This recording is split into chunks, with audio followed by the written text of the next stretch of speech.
Good morning, dear students. My name is Ferhan Mazher, and today is 17th of May 2022. Right now, I am with the 11th Cambridge class, and the subject we are studying is Physics 5054. It's Cambridge O levels physics, and we are studying a very important document. It's called Learner Guide, and this is my fifth video on this topic. And we have already done the part A, B, C, and D, and this is the E part on this topic. So let's start, and it's a very important document which we normally study before going into the exam.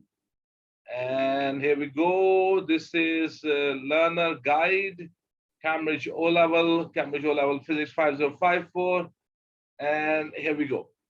So we have reached up to the topic, sorry, I was just checking this, so I went. So we were here. So now we are on the topic 11, which is the thermal properties of the matter. And the first thing, describe a rise in temperature of a body as an increase in its internal energy, random thermal energy. So whenever the temperature of a body rises, the kinetic energy of its particle increases. The average kinetic energy of its particle increases. So that's why we say that if the temperature rise, the average kinetic energy of those particles, the particles of that medium will rise, of that body will rise. If the temperature will drop, its average kinetic energy will decrease. And if somebody's temperature is constant, we say that the average kinetic energy is constant. Define the term heat capacity. Heat capacity basically is represented with the capital C, and it means that the amount of energy, the amount of heat required to raise the temperature of a body through 1 degree centigrade. So formula is capital C is equals to heat divided by change in temperature. Then we have the term specific heat capacity. Specific heat capacity is the amount of heat required to raise the temperature of a body of unit mass through 1 degree centigrade. So it's very important. It is represented with the small c. The specific heat capacity is represented with the small c. The heat capacity is represented with the capital C. So whenever there is a change in temperature, we use formula to calculate the amount of heat required. Remember, this formula is used when there is a change in the temperature. The formula is heat is equals to mc delta theta. Thermal energy is equals to mass multiply specific heat capacity multiply change in temperature.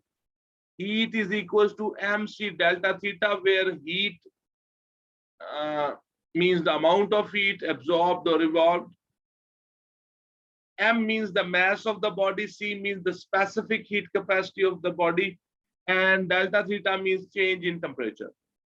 Whenever you are using this formula, one thing you always have to keep in your mind. You see, the specific heat capacity, its unit is joules per, maybe joules per kg per degree centigrade.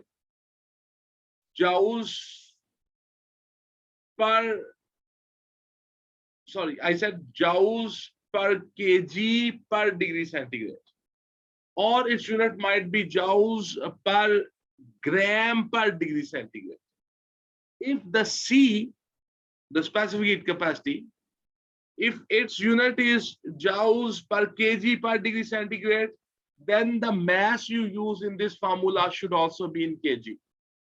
If the unit of the specific heat capacity is joules per gram per degree centigrade, then the mass you will use in this formula, that should also be in grams. It's a very important.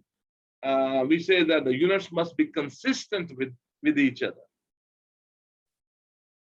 So then we have the melting and the boiling, and describe melting, solidification, and boiling, condensation as a transfer of energy without a change in temperature. You see,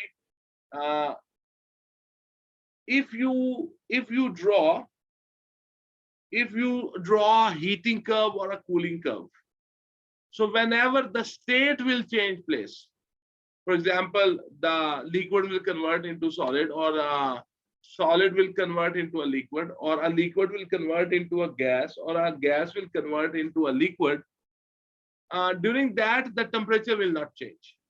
The cooling curve or the heating curve will become flat. Cooling curve or a heating curve is on the y-axis you have temperature, and on the x-axis you have time. So if the cooling curve or the heating curve becomes flat, that means the state is changing place. So during the state change, the temperature remains constant. So you know what is the melting, you know what is the solidification. Solidification is when the liquid converts into solid. Melting, when the solid converts into liquid. Boiling means that the liquid converts into gaseous form. And condensation means the gas converts back into liquid.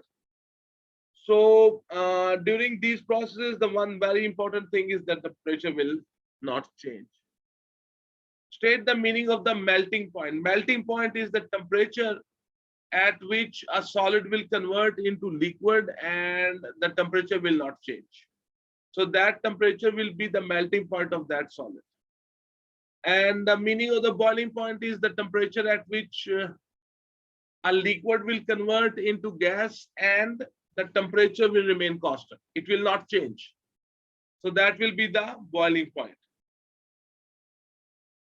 Explain the difference between boiling and evaporation. You know, it's a very famous question. The boiling and the evaporation, they are different from each other. In the boiling, you know, boiling takes place at a specific temperature, while the evaporation can occur at any temperature. It occurs at any temperature. It occurs at all temperatures. During the boiling, the bubbles are formed. During the evaporation, no bubbles are formed.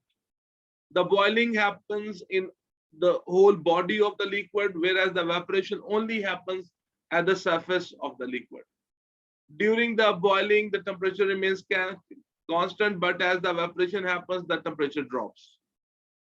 So these are the few main differences between the boiling and evaporation, and frequently this question comes in paper. Well, you have to write the difference between, they ask you to write 2 differences, or they might ask you to write 3 differences. Define the term latent heat. Latent heat is actually the amount of heat required to convert a body from one state to another state. And then we have the term specific latent heat. Specific latent heat is the amount of heat required to convert the state of a body of 1 kg of unit mass from one state to another state, and there will be no change in the temperature. So that is called the specific latent heat. Explain the latent heat by writing about the molecules. So it's a very important question. Then frequently they ask you this question, that the state was changing place, that why the temperature was not rising. It's a famous question, that when the water started boiling, but the temperature is not changing, why? So the reason is that when the state change takes place, for example, you are converting from liquid to gas, the heat you are absorbing, that is used to break the intermolecular bonds. It is used to overcome the intermolecular forces. It is used to move the molecules away from each other. It is used to make overcome the atmospheric pressure, and it is not used to increase the kinetic energy. Remember that.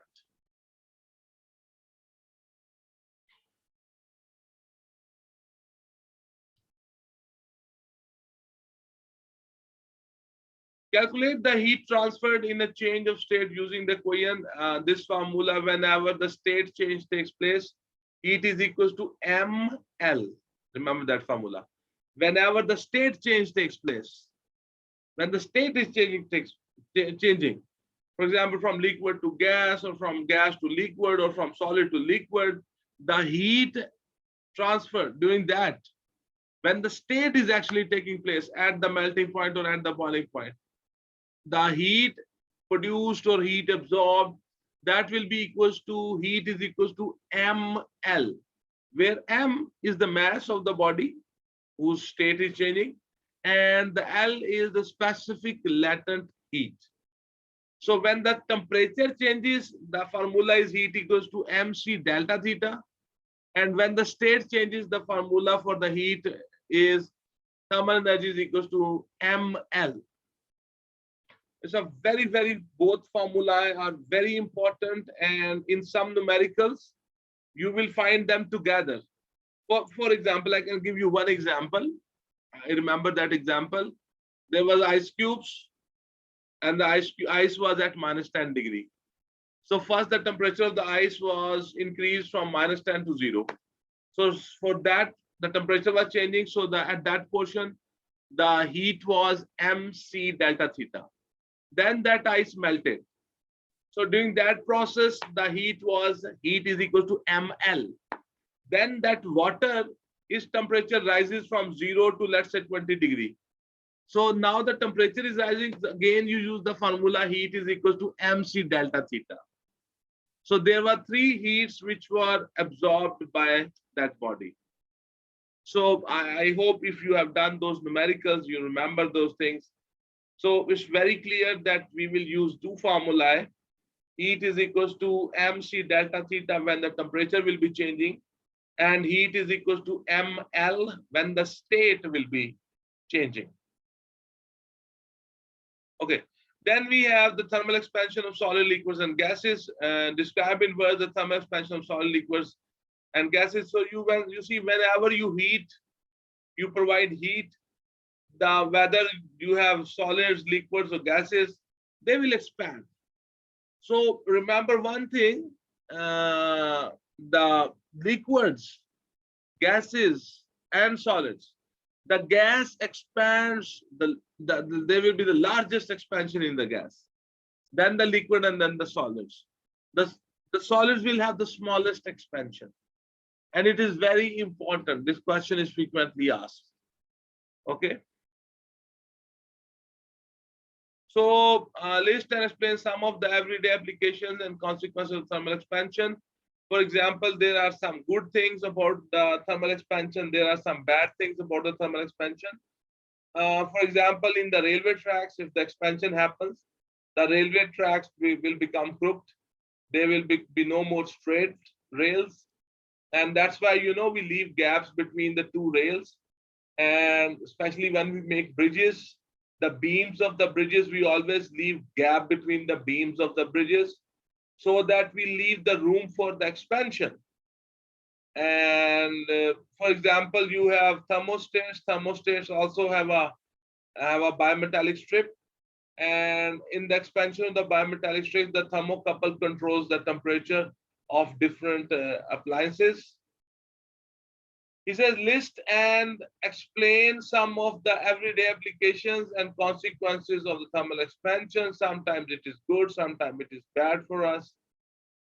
Describe in words how change of temperature affects the volume of a gas at constant pressure. So this is the second law of the gas. If you keep the pressure constant, the volume and the temperature, they are directly proportional to each other. If you keep the pressure of the gas constant, if you will raise the temperature, the volume of the gas will also increase. And if you will decrease the temperature, the volume of the gas will also decrease. So because they are directly proportional to each other, that's why the ratio of the volume and the temperature remains constant. So we have studied two gas laws. In the first gas law, the temperature was constant, and the pressure and the volume of the gas changes. So they are inversely proportional to each other. So the product of the pressure and the volume remains constant. Here, the pressure is constant.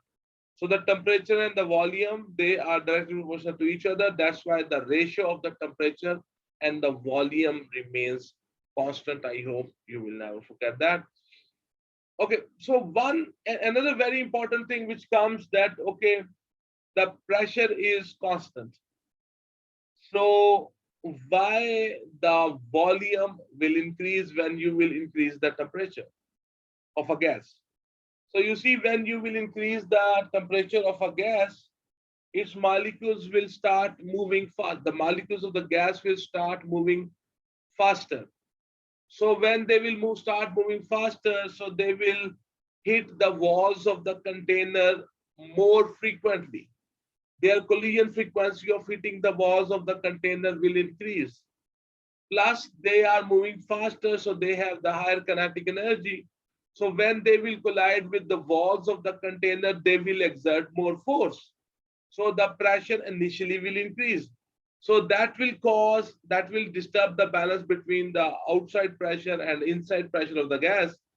So when inside pressure initially will increase, the piston will start moving out of the cylinder.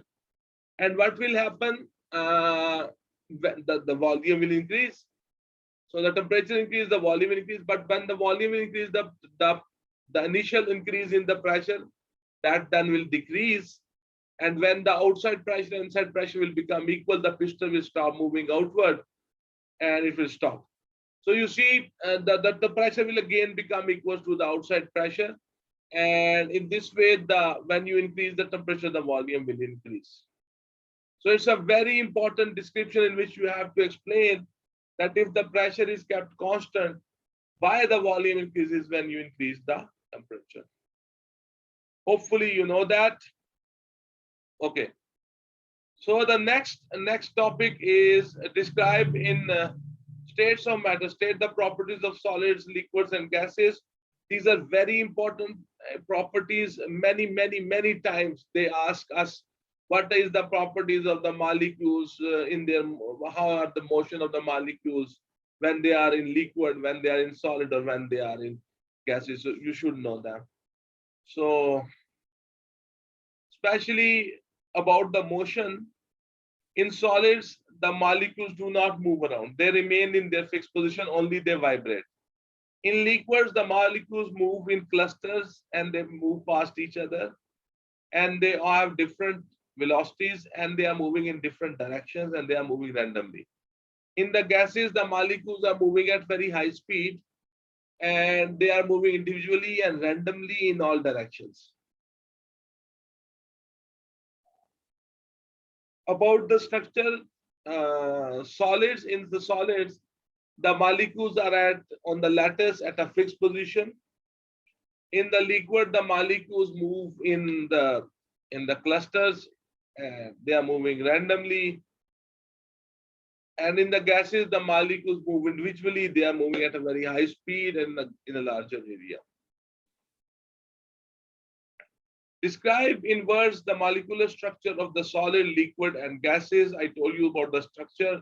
In the solids, the molecules are fixed on a certain, you can say, lattice, and they remain in their fixed position. They vibrate only on their fixed position.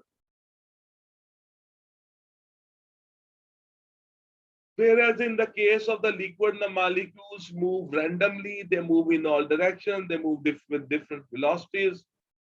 They move in clusters. And in the gases, the molecules are moving at high speed in random in all directions. Link the properties of solid, liquid, and gases to the forces between the molecules, the distance between the molecules, the motion of the molecules. So the solid has fixed shape, fixed volume, and that is because the forces between the molecules is strong, and the distance between the molecules is short. In the same way, in the liquids, the molecules they have weak force of attraction with each other relative to solid, but they are close to each other. Their shape is not fixed. Their volume is not fixed. The liquids have the fixed volume, but their shape is not fixed.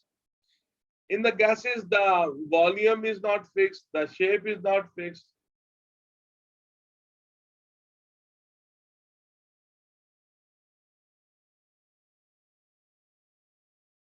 Okay, so they link the properties of liquids and gases to the forces between the molecules, the distance between the molecules, the motion of the molecules. Okay.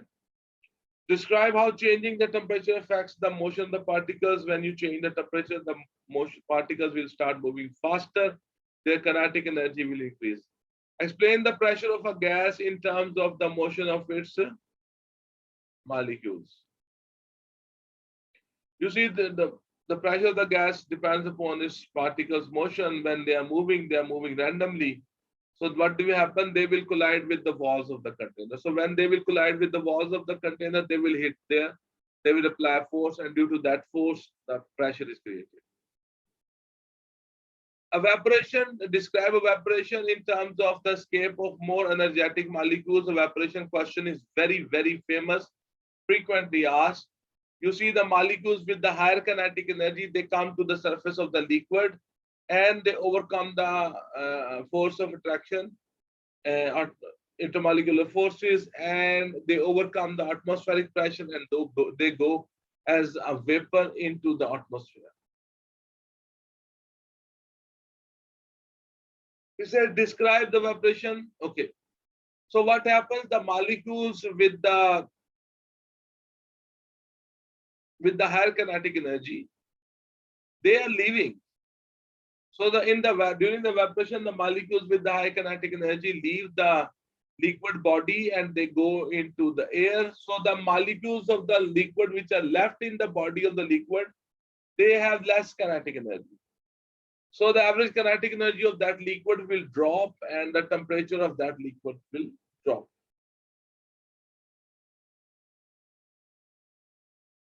He said, describe how evaporation is affected by the temperature.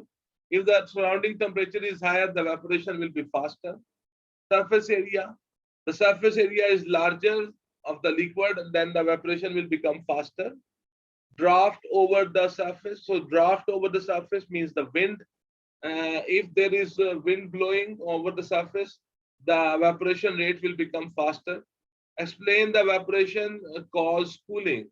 So you see when the evaporation happens, the molecules with the higher kinetic energy, they leave the liquid from its surface. So leaving behind less kinetic energy molecules. So the average kinetic energy of the molecules which are left, that reduces. So the temperature of that thing will drop. So my dear students, I think it's enough for today. So we have done today the topic number 12, topic number 11, and the topic number 10. So I hope that this video will help you to prepare the final, your final touches to your preparation. So my dear students, if you find this video interesting, informative, and helpful to you, please share the link of this video onto your Twitter accounts and onto your Facebook accounts, because that will help me to promote my channel. So thank you very much, everyone. And don't forget to like this video, subscribe my channel, and share the link of this video onto your Facebook and onto your Instagram and onto your Twitter accounts. Also share the link of this video with your junior students. So thank you very much, everyone. Have a good day. God bless.